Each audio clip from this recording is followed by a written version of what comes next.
All right, Mekhail. Just a couple things that I brought Felix over here to give you an example. He's just one guy.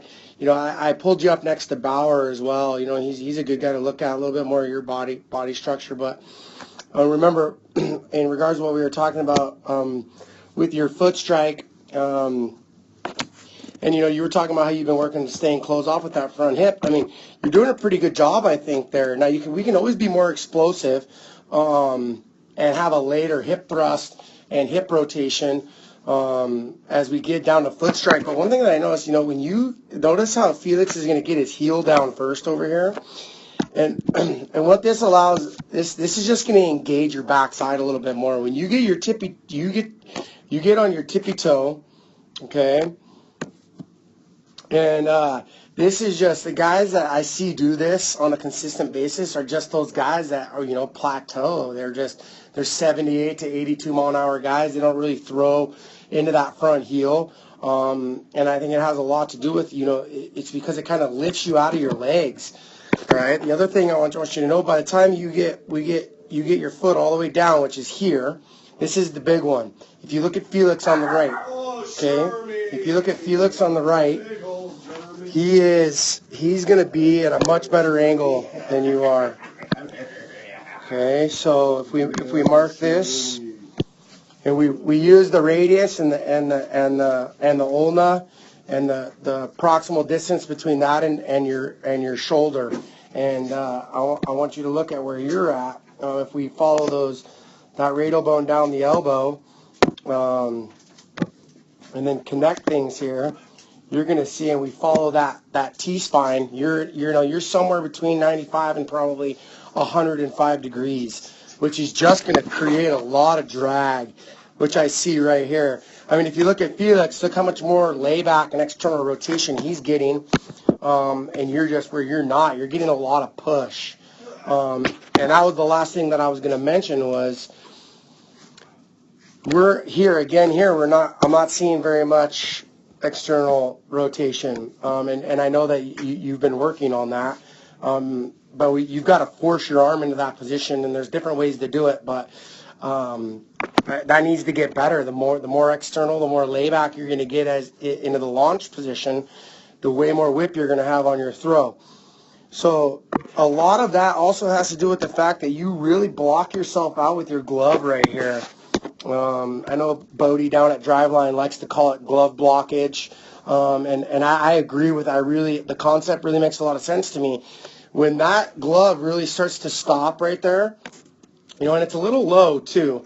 I think that we could have this up a little bit, and if you can think about pulling that glove like Felix, he's going to really pull the glove into his armpit, and that pulling the glove in here is what is accelerating the throwing shoulder and the throwing arm forward.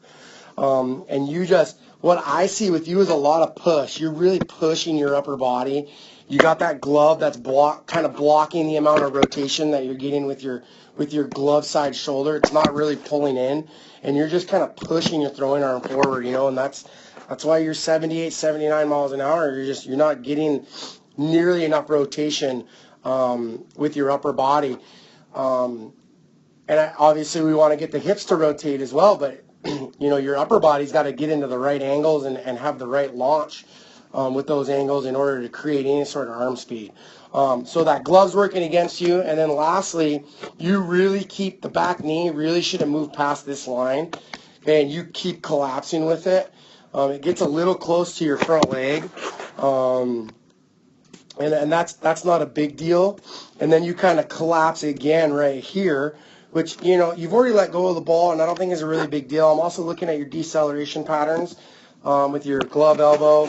You're doing a good job pronating and finishing the rotation. You've got good recoil in your back leg. I really think a lot of what you need to work on, okay, is where you're at, here and where you're at back here. When you get that foot all the way planted into the ground, where is this throwing arm and what's it doing? And I see a lot of drag. I see a lot of pushing going on. I don't see a whole lot of coiling and really exploding with your whole body.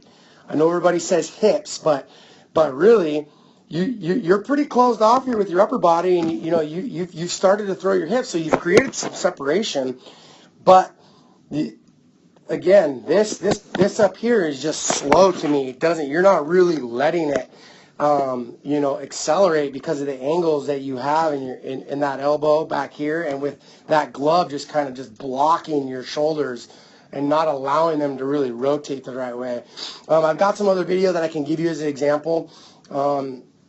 I watched also the reverse angle, and then that proximal angle from your from the glove side, and things look good. I'm looking at your deceleration pattern, and things look pretty good for the most part. I really just think you need to work on getting in better angles, getting ready to launch the ball from a stronger position. I mean, if I were to apply force to your throwing arm right here at foot strike, I feel like you're in a weak position.